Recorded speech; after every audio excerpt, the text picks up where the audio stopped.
Hello എല്ലാവർക്കും MEL&MEL കിച്ചന്റെ പുതിയൊരു വീഡിയോയിലേക്ക് സ്വാഗതം. ഇന്ന് നമുക്ക് കറിയൊന്നും ഇല്ലാതെ തന്നെ ഒരു ബ്രേക്ക്ഫാസ്റ്റ് ആയിട്ട് കഴിക്കാൻ പറ്റുന്നതും അല്ലെങ്കിൽ ഒരു ഈവനിംഗ് സ്നാക്ക് ആയിട്ടും ഒക്കെ കഴിക്കാൻ പറ്റുന്ന ഒരു പലഹാരം തയ്യാറാക്കാം. അധികം ഇൻഗ്രീഡിയൻസ് ഒന്നുമില്ലാതെ വളരെ പെട്ടെന്ന് തന്നെ തയ്യാറാക്കി എടുക്കാൻ പറ്റുന്ന ഒന്നാണ് ഇത്. അതിനുവേണ്ടി ഒരു ബൗളിലേക്ക് 1 കപ്പ് ഗോതമ്പ് പൊടി, 1/4 കപ്പ് മൈദ എന്നിവ ചേർക്കുക. അതിനുശേഷം ആവശ്യമുള്ള ഉപ്പ് കൂടി ആഡ് ചെയ്ത് കൊടുക്കുക. ഇനി ഇത് കൈ ഉപയോഗിച്ച് ജസ്റ്റ് ഒന്ന് മിക്സ് ചെയ്യുക. അതിനുശേഷം അല്പാൽപമായ വെള്ളം ഒഴിച്ച് നമ്മൾ ചപ്പാത്തിക്കൊക്കെ കുഴയ്ക്കുന്ന ആ ഒരു പരുവത്തിൽ കുഴച്ചെടുക്കുക.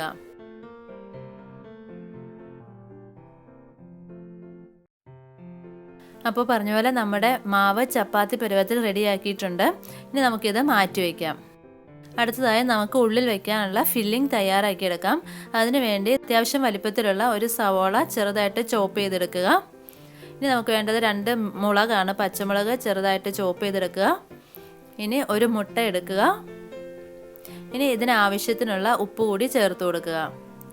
ഇനി ഒരല്പം മല്ലിയില കൂടി ചെറുതായിട്ട് ചോപ്പ് ചെയ്ത് ഇട്ട് കൊടുക്കുക. ഇനി നന്നായിട്ട് ഇതൊന്ന് മിക്സ് ചെയ്യണം. പിന്നെ പച്ചമുളക് ഓപ്ഷണലാണ്, അത് എരിവ് വേണ്ടവർ ഇട്ടാൽ മതി, ഇല്ലാന്നുണ്ടെങ്കിൽ അത് ഒഴിവാക്കാം. ഇനി നമ്മൾ റെഡിയാക്കി വെച്ചിരിക്കുന്ന മാവ് ചെറിയ ചെറിയ ബോൾസ് ആക്കി എടുക്കുക. ഞാൻ ഈ പറഞ്ഞ അളവിൽ നിന്നും എനിക്ക് 6 ബോൾസ് കിട്ടിയിട്ടുണ്ട്. ഇനി നമുക്ക് ഇതൊന്ന് ചപ്പാത്തി നമ്മൾ പരത്തിയെടുക്കുന്നത് പോലെ തന്നെ പരത്തിയെടുക്കണം.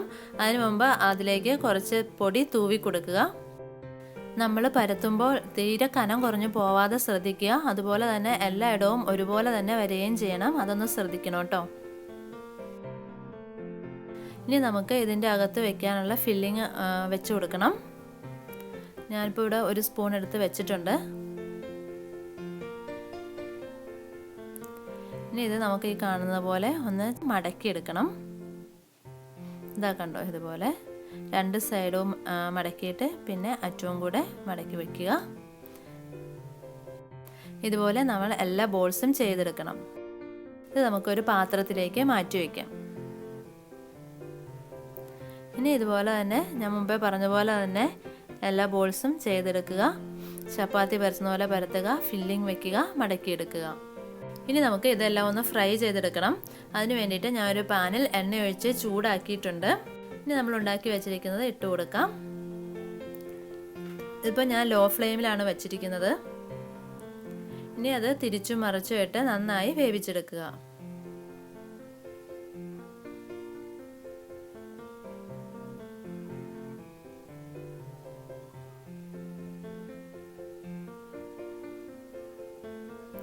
ഇതിപ്പോൾ ഏകദേശം ഫ്രൈ ആയിട്ടുണ്ട്. ഇനി നമുക്ക് കോരിയെടുക്കാം. കണ്ട് ഈ ഒരു പരുവം എത്തുമ്പോഴത്തേക്കും കോരിയെടുക്കുക. ഇനി നമുക്ക് അടുത്തത് ഇട്ട് കൊടുക്കാം. ഇതിപ്പം കുഞ്ഞു പാത്രം ആയതുകൊണ്ടാണ് നമുക്ക് ഓരോന്നേ ഇടാൻ പറ്റത്തുള്ളൂ, അതുകൊണ്ടാണ് ഞാൻ ഇങ്ങനെ ചെയ്യുന്നത്. നമ്മൾ മുമ്പേ ചെയ്തതുപോലെ തന്നെ തിരിച്ചും മറിച്ചും ഇട്ട് നന്നായി വേവിച്ചെടുക്കുക. ഇങ്ങനെ നമ്മൾ റെഡിയാക്കി വെച്ചിരിക്കുന്ന 6 പീസും ഇതുപോലെ ഫ്രൈ ചെയ്തെടുക്കുക. അപ്പോൾ നമ്മുടെ വളരെ ടേസ്റ്റി ആയിട്ടുള്ളതും വളരെ സിമ്പിൾ ആയിട്ടുള്ളതുമായ പലഹാരം ഇവിടെ റെഡി ആയിട്ടുണ്ട്. ഇത് ചൂടോടുകൂടി കഴിക്കാനാണ് നല്ലത്.